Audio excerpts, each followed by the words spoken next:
Hello, I'm Connor Anonich. This is Hemangini Shah. We call her Hemi. She's a Jainist from India, and so today I'm just going to be interviewing.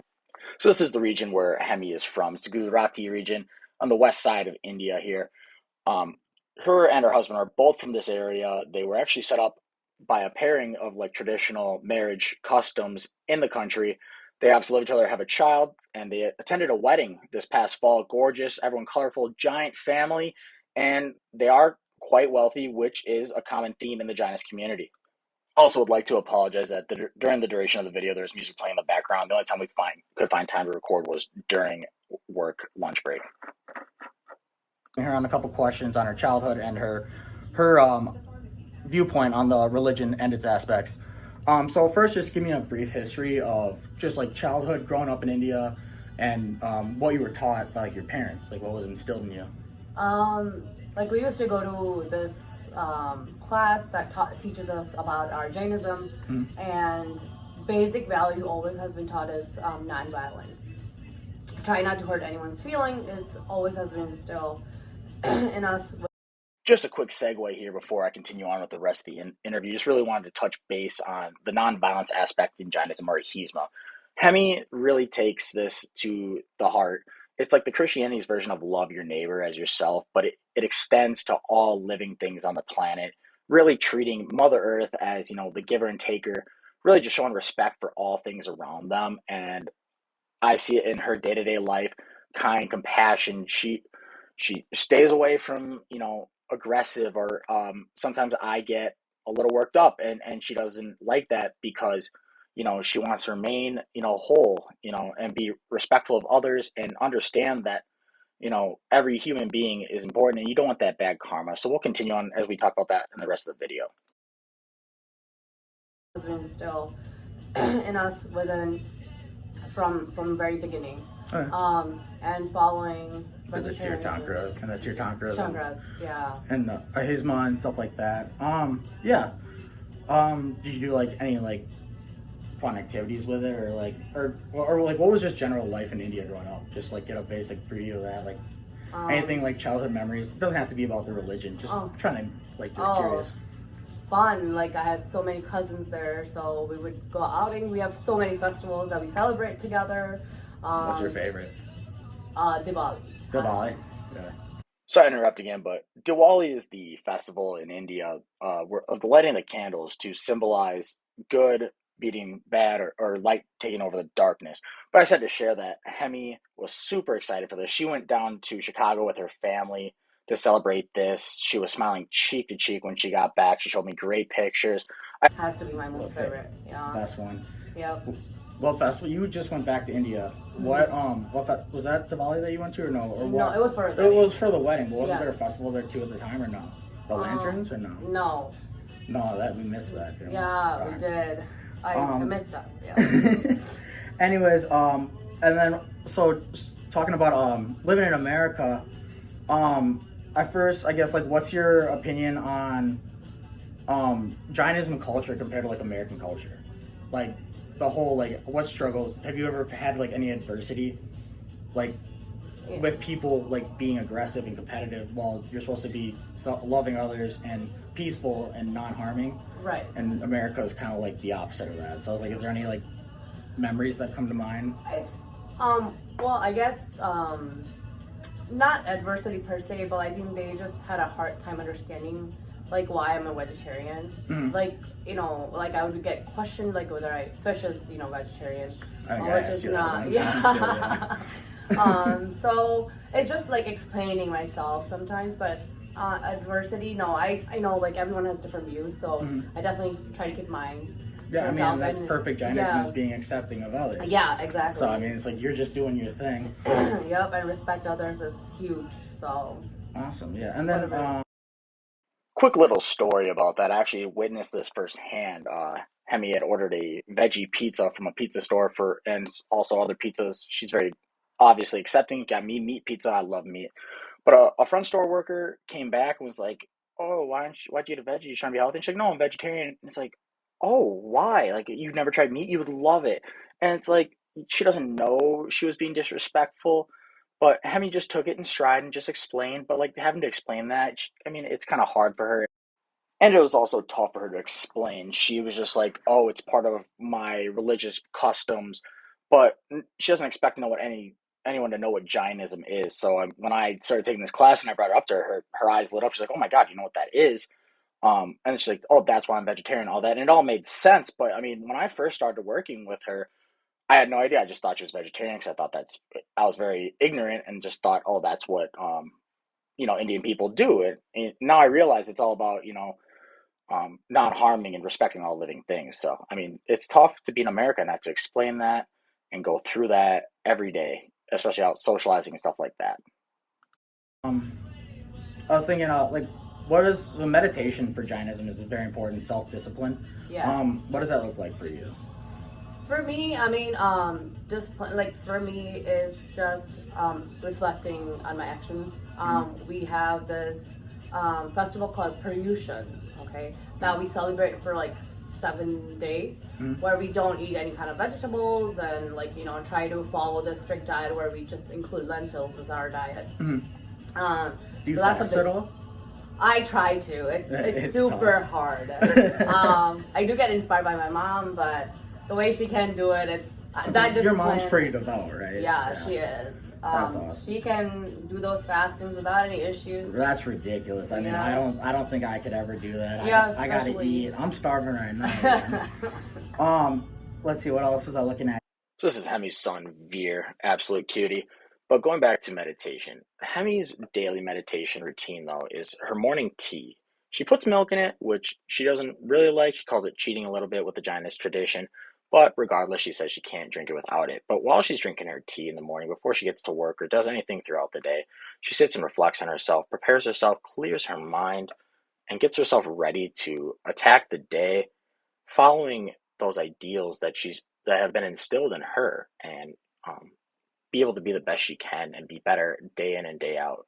To get good karma, get rid of that bad karma, respect life, all the above, etc., etc.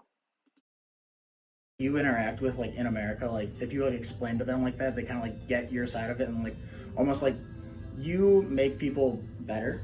I guess because me personally with you is I've learned to be accepting and understanding and see things from other people's views. So it's I guess do you think you rub off on people your whole Jainism?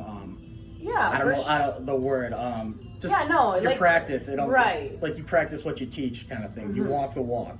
Right. I mean, for sure, people do see. It's a positive thing. There's nothing negative about it. Mm-hmm. But obviously, they do agree with it. Practicing it's a little different sometimes, but I mean, following it in your daily lives, it's harder. Yeah. But yeah, I do see people do change their perspective sometimes and might become a little easier, I suppose. Yeah, and going on top of that, I know a problem in America is Jain communities are slim to none. Right. Do you have a place? I know you go to the Hindi temple, right? No, we have one. We do have a temple here. So this is the Hindi temple, actually, that I got confused with at first. It's about 5 minutes down the road from our work, so that's why I got it flip-flop. But this next picture here, this is from the Jainist Temple of Wisconsin. Gorgeous architecture, all the figures inside, well-crafted. She said it was small, but if you look at this picture, it's big and beautiful. And the fact that she has a place to go, to be with her community and with her people, to focus, and, a beautiful place for a beautiful religion that really takes everything into perspective, and it's just a model way to live. So I'm glad they have that in this community, to be able to have something like that to bring themselves together. It's super small because our Jain community is very small here. Yeah, especially even in India, it's technically small. Yeah, it's yeah, it's we are 2% of the population. Yeah, we're minorities, paying 25% of the tax. No, so you continue, sorry. Yeah, so yeah, we have a very small community here, but I go back to Chicago. We have a big temple there. Mm-hmm. We celebrate all our festivals, especially Jain festival, which is Paryushan. We celebrate it there. Yeah. So that's when I realized that community is pretty big in that sense. People come from Indiana, Michigan. Oh, really? To pray so there. Everyone kind of just almost like a American Mecca kind of thing. Yeah, exactly. So it's like a pill. Everyone just meets at that central convergence spot. Yeah. Because another thing is community is very important for it, right? So this first picture is an example of in India, especially the Gujarati area where Hemi grew up, that I stated earlier in the video. Practicing the fasting and self-discipline festival, while in America, it's going to be a little more compact indoors. It is a smaller group, but community is very important to them. Be able to, reflect on oneself and help others achieve enlightenment. So that's very important to her. So just like the picture with Veer previously, Hemi last minute got me some pictures from her sister-in-law of the wedding over in India.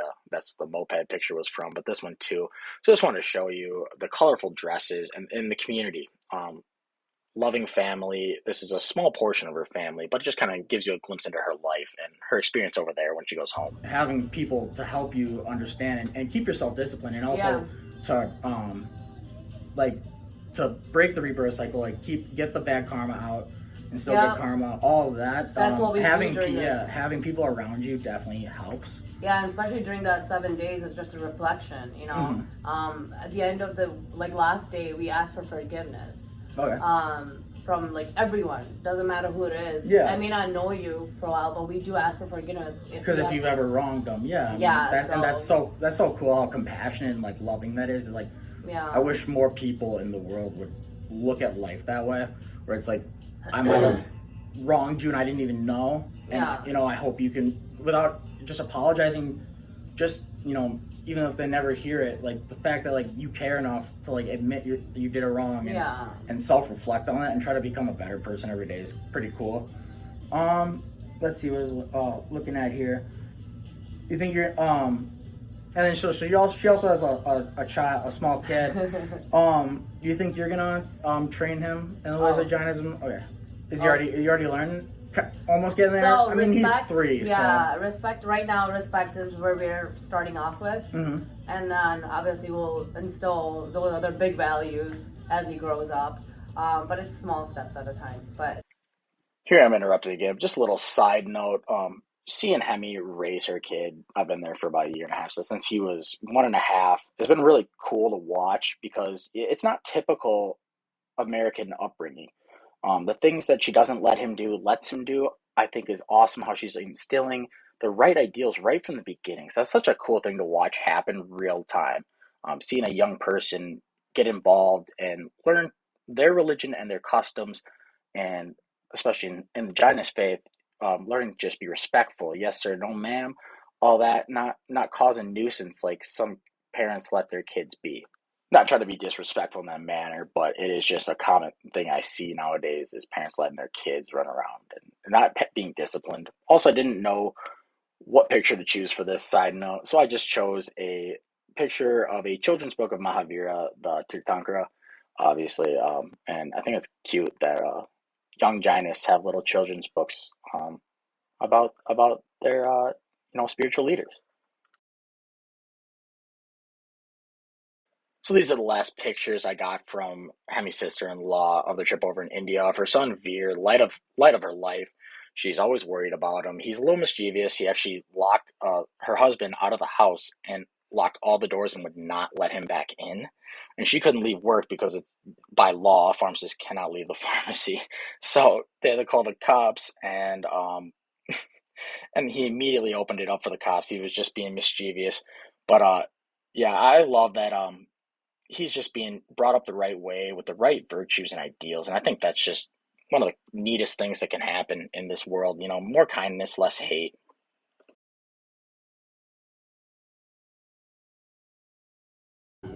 Oh, do you do yoga?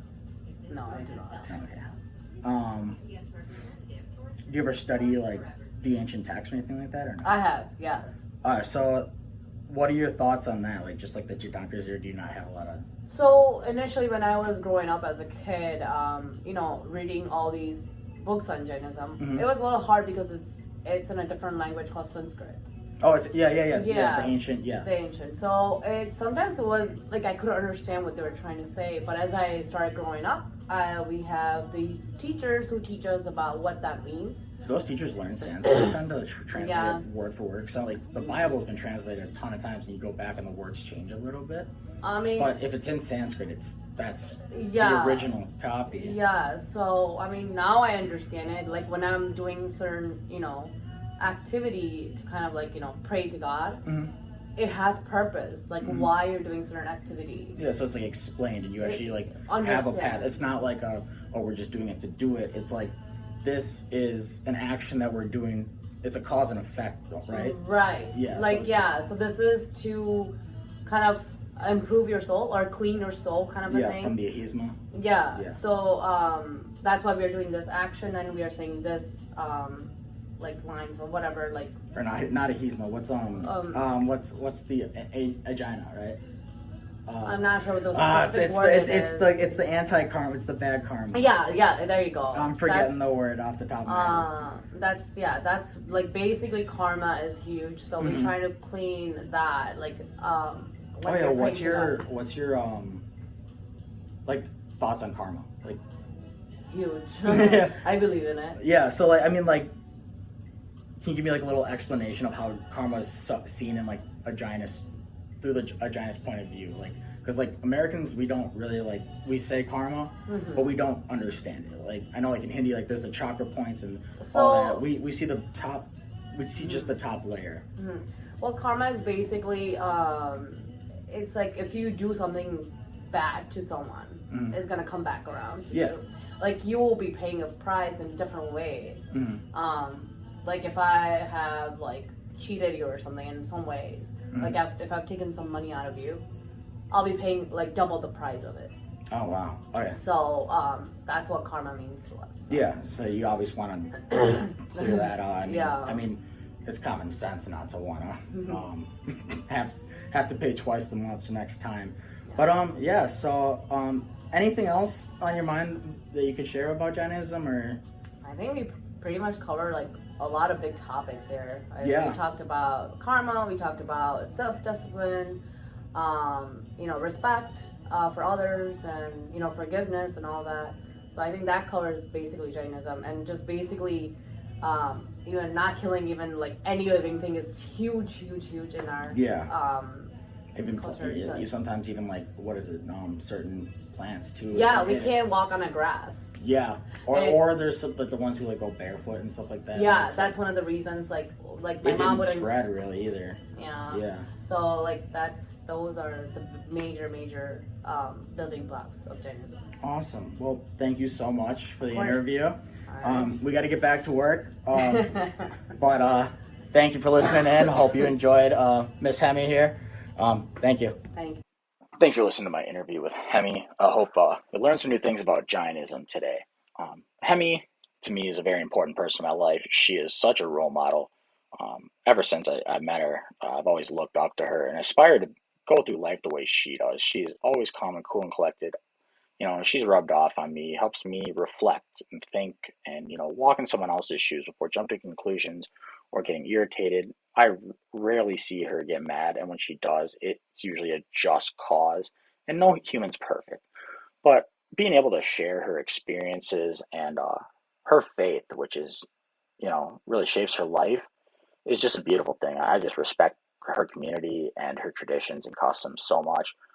I wish everyone was just like Jainist people. The world would probably be a better place. And also, speaking of a better place or a better symbol, the swastika was actually a symbol of Jainism, which, I think is just so disrespectful that it was, dragged through the mud. A community of people who are so peaceful and loving and caring, their symbol taken from them and turned into something disgusting and evil. And it'll forever be known as the Nazi symbol. And it's disgusting because it should be known as the Jainist symbol, because Jainist people care, love, walk the right path. And to have their symbol desecrated like that, it's just something else. It makes me not happy. It makes me upset. But thank you for listening. Hope you learned something new, and have a great day.